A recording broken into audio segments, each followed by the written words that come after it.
میر حسن میں خوش آمدید۔ جدید AI کے انداز میں اسلامی معلومات۔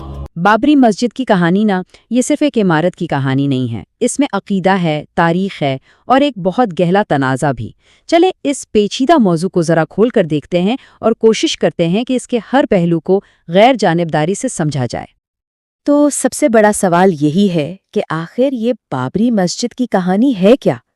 یہ معاملہ صرف زمین کے ایک ٹکڑے کا نہیں ہے، بلکہ یہ دو بڑی برادریوں کے عقیدے اور ان کی تاریخ کا ایک سنگم ہے۔ اگر ہم اس سوال کا جواب ڈھونڈ لینا تو سمجھیں ہم اس پورے معاملے کی جڑ تک پہنچ جائیں گے۔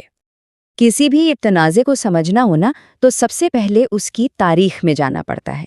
تو بابری مسجد کے معاملے کو سمجھنے کے لیے بھی ہمیں تھوڑا وقت میں پیچھے چلنا ہوگا اور یہ دیکھنا ہوگا کہ آخر یہ سب کچھ شروع کہاں سے ہوا۔ اچھا، یہ کوئی ایسا تنازع نہیں تھا جو راتوں رات کھڑا ہو گیا۔ اس کی کہانی تو صدیوں پرانی ہے۔ دیکھیں، 1528 میں جب مسجد بنی تو اس کے بعد تقریباً 300 سال تک تو بڑی خاموشی رہی، لیکن پھر 1853 میں پہلی بار یہاں مذہبی تشدد کا کوئی واقعہ ریکارڈ پر آیا۔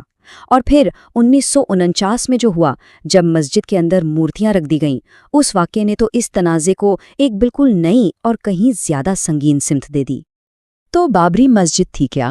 بنیادی طور پر یہ 16ویں صدی میں مغل کمانڈر میر باقی کی بنوائی ہوئی ایک مسجد تھی، لیکن یہ صرف ایک عبادت گاہ نہیں تھی، بلکہ ہندوستان کے مغل دور کی ایک بہت اہم تاریخی نشانی بھی تھی، اور یہی اس کی شناخت آگے چل کر اس تنازع کا مرکز بن گئی۔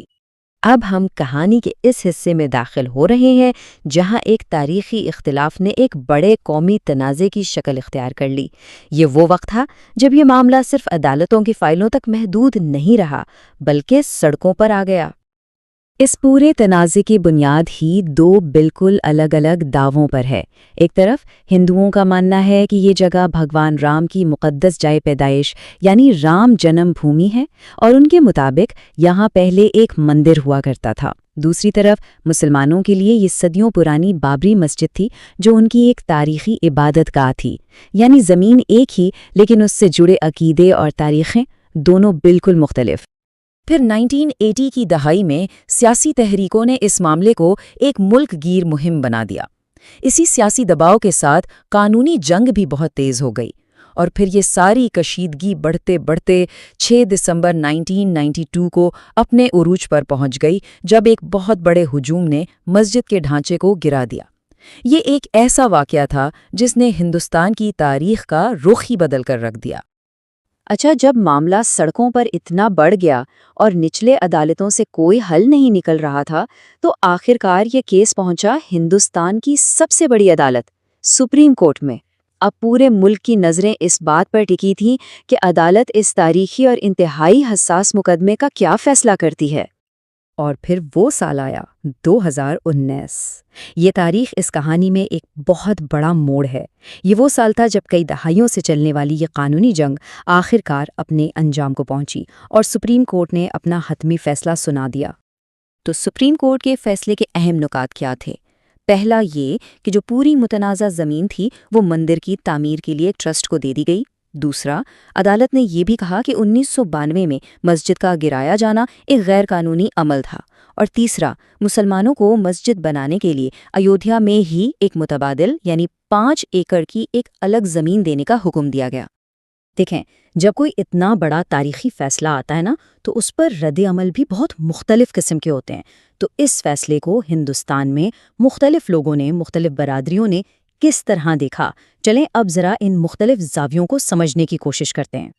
یہ جو بات ہے یہ مسلم برادری کے ملے جلے احساسات کو بہت اچھی طرح ظاہر کرتی ہے۔